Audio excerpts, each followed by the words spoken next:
All right, welcome to Studies in Titus. And today we're going to do the introduction as well as chapter 1 of Titus. So, the book of Titus is one of the three pastoral epistles. They're known as pastoral epistles because Paul is writing to someone who is to individuals that are working with the churches directly. In this case, it's Titus. In the other two pastoral epistles, it's Timothy. And it's concerned with pastoral issues and how to set up the church. In Titus's case, in particular, he is concerned that Titus organizes the churches in Crete by establishing elders and ensuring that false doctrines don't take hold. It was probably authored in the mid 60s after Paul had been released from prison in Rome. Um, the first four verses are what we traditionally call a greeting, and if you've watched my other videos, you know that the standard Roman greeting was to begin with the author of the letter, who was Paul. Paul gives a little bit of a lengthy introduction to who he is. First of all, talking about himself being a servant, emphasizing the humility of his position, being submissive to God, but also apostle. And in contrast to that, he is emphasizing his authority to speak as one sent by Christ. So the next part of a typical opening for a Roman letter is who it's written to, and that, of course, is Titus. And finally, there is a blessing, and the blessing is grace, which is a normal Roman blessing, and then peace, which is more of a Jewish greeting. And they both take on renewed and significant meaning in the Christian context, in that Christ came to bring peace to the world and grace in a way that the world had yet to see. As we continue on looking at verses 5 to 9, Titus is instructed about elders. First of all, one of the main reasons why the book of Titus is written was to encourage Titus to do as Paul had instructed him when he left him on Crete, and that was to make sure that each of the churches had elders appointed. And when he does that, he wants to emphasize their character, and that an elder was to be blameless, faithful, to have faithful to his wife. And the more literal interpretation, or the more literal translation, is husband of one wife. It certainly was talking about the elder being faithful to his wife and only having one wife. So yeah, that's what that part talks about. That his children would be believers and not open to the accusation of being rebellious. The thinking there would certainly be that if they're going to lead the church, they also, if they can't lead their own families, then maybe they can't lead the church. All of these qualifications, of course, have to be taken as something to strive for, as all of us fail in many ways. But that certainly is the kind of character that Paul was looking for Titus, to choose as he was looking for elders. Um, the next, when he continues on in this discussion, he next talks about an overseer, and this.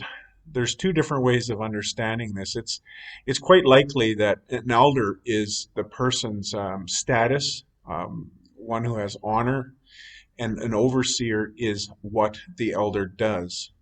There are other uh, interpretations of this which would take these as two different offices, but I think in this passage it seems that they're talking about the same kind of person, and what the elder does and needs to be in his character is blameless. Uh, in other words, he's not known to be a scoundrel, or somebody with questionable character. He's not overbearing, pushing his way. He's not quick tempered or a drunk or violent, but instead is hospitable and a lover of the good, self controlled, upright, holy, disciplined, and is able to uphold the gospel. In other words, have a good understanding about the gospel, which leads directly to the next and final section of chapter 1, which is rebuking the false teachers. And we see quite clearly that one of the main reasons why Paul wants to have elders in place is so that they can protect the church against unsound teaching and false teachers.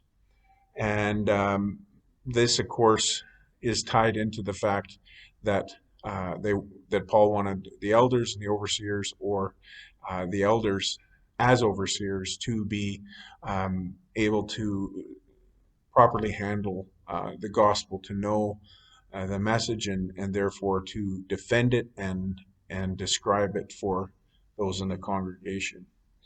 And this was so that they could encourage the people in sound doctrine and stand against the false prophets who were rebellious, who like to like to be engaged in meaningless talk, and they were deceivers. Um, we're also told that they were of the circumcision group. So they would have been Judaizers and legalists. They were legalistic, and they needed to be silenced because they were causing trouble and splitting households. One would follow the church's teaching, and one would follow after these deceivers. And so it was causing problems.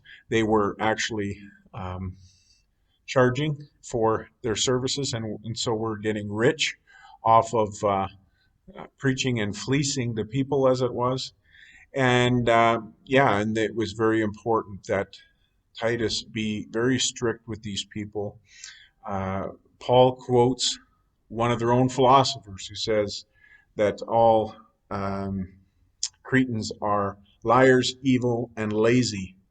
And that, by the way, was Epimenides, who quoted that. And he was from centuries before, but was a well-known prophet and philosopher from Crete.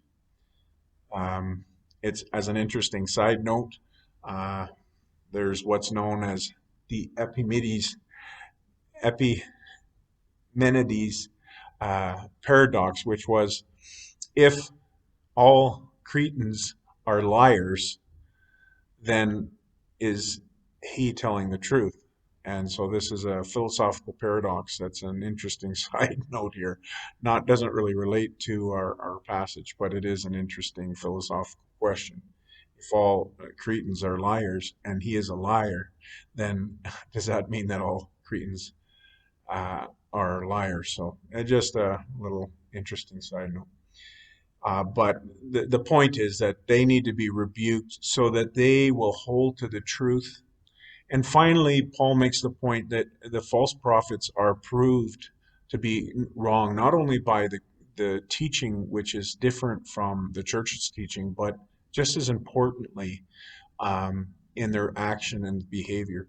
Because Paul here is telling Titus that, or we're going to see this in the book of Titus, that there is a connection between good theology, good understanding about God, and good behavior, and loving the good, as he's already talked about the elders. And so the feeling is that as we seek the good, as we seek the truth, we will be good. And so that's going to be a bit of a theme here in Titus. All right, that's the lesson for this week. We'll have more next week. God bless.